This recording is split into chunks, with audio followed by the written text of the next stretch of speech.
할렐루야. 여러분 안녕하십니까? 오늘부터 사도행전의 말씀을 함께 나누도록 하겠습니다. 가능하면 매주 월요일, 화요일에는 사도행전 말씀을 함께 나누도록 하겠습니다. 오늘은 첫 시간입니다. 이제 서론격으로 오늘 사도행전 말씀을 함께 시작하겠습니다. 사도행전 1장 1절, 2절 말씀으로 오늘 말씀을 시작합니다. 데오빌로여, 내가 먼저 쓴 글에는 무릇 예수께서 행하시며 가르치시기를 시작하신부터 그가 택하신 사도들에게 성령으로 명하시고 승천하신 날까지의 일을 기록하였노라. 아멘. 오늘은 사도행전의 그 개관적인 말씀을 좀 드리도록 하겠습니다. 사도행전은 의사 누가가 쓴 책입니다. 그러므로 누가복음과 연계선상에 있습니다. 1절 맨 처음에 보면 내가 먼저 쓴 글에는 이라는 말은 역시 누가복음을 가리키는 것입니다. 누가복음이 책의 일부라고 한다면 사도행전은 책의 2부입니다. 역사학자요 또 의사였던 누가는요 굉장히 꼼꼼하게 기록을 잘하는 사람입니다. 그래서 언제 어디서 누가 무엇을 어떻게 이런 것들을 정확하게 기록을 했습니다. 누가복음이 잃어버린 영혼을 구원하러 오신 예수님의 복음이었다면 사도행전은 그 복음을 성령 받은 제자들이 들고 땅끝까지 전하는 주제를 담고 있습니다. 사도행전의 핵심 키워드가 세 가지가 있다면 첫째는 성령이고 둘째는 교회고요. 셋째는 선교입니다. 성령은 예수님의 영이시고 교회의 머리는 예수 그리스도이십니다. 우리를 땅끝까지 제자 삼으라고 보내시는 이는 예수 그리스도이십니다. 누가복음의 예수 그리스도의 스토리를 토대로 해서 이제 사도행전의 성령 스토리가 전개되게 됩니다.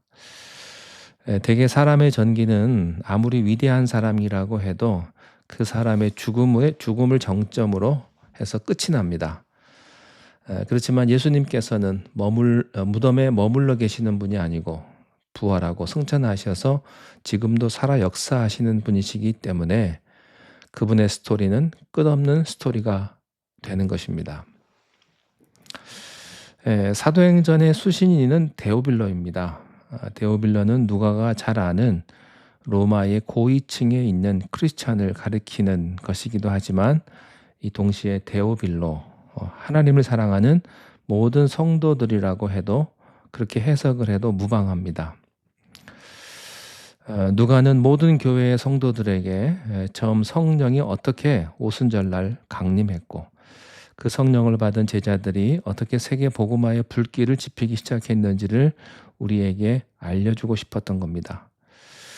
그리고 누가는 오늘을 사는 우리가 계속해서 그 성령의 감동의 역사를 이어가 주기를 바라고 있는 것입니다. 부활하신 주님의 행적의 첫 번째는 2절에 보니까 제자들을 사도로 택하신 겁니다. 2절을 보면 그가 택하신 사도들에게 성령으로 명하시고 이렇게 되어 있습니다.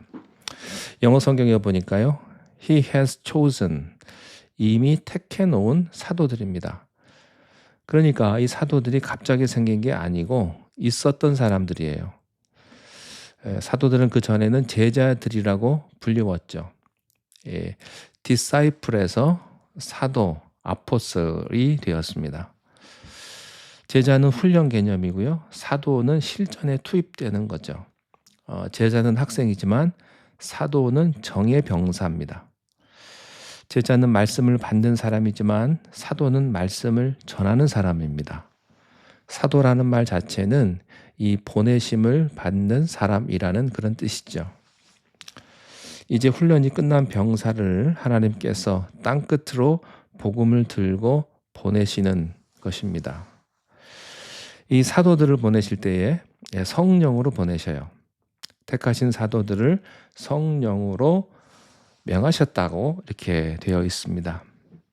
주님의 이 땅에서의 모든 사역은 성령으로 말미암은 것이었는데 이제 주님께서 하늘로 승천하시면서 사도들과 성령으로 대화하시고 성령으로 명령하시고 성령으로 그들을 보내시는 것입니다. 사실 우리가 다 미국에 이민을 왔는데요. 남의 나라 이민 가고 뭐 이민까지 아니더라도 잠깐 여행 가서 잠시 사는 것도 굉장히 힘이 들어요. 한국에서 대학교 영문과를 나와도요. 미국에 처음 가면 How are you? 그러면 Fine, thank you. And you? 그리고 그 다음 말이 잘 안 나옵니다. 실제로 제가 처음에 미국에 왔을 때 어떤 한 남성분을 제가 알게 되었는데 아이들은 여기 미리 와 있어서 공부를 했고 그분은 이제 나중에 잠시 이제 직장 때문에 잠시 들어왔었는데 이분이 아들이 이렇게 영어를 가르쳐 주더라고요. 아들이 아빠 이렇게 이러면 땡큐 하고 이렇게 하면 이렇게 하고 영어로 가르쳐 주더라고요. 그분이 한마디도 못 하더라고요, 보니까. 그래서 저도 못했기 때문에 그렇게 넘어갔는데 나중에 알고 보니까 그분이 한국의 고등학교 영어 선생님이더라고요. 그렇게 한 나라의 말을 배우고 또 적응하기가 굉장히 어렵다는 이야기죠. 쉽게 잘 안 나옵니다. 힘듭니다. 남의 나라 가서 그렇게 적응한다는 게 언어나 문화나 이런 것들이 훈련이 되어 있지 않으면 어려운 거예요.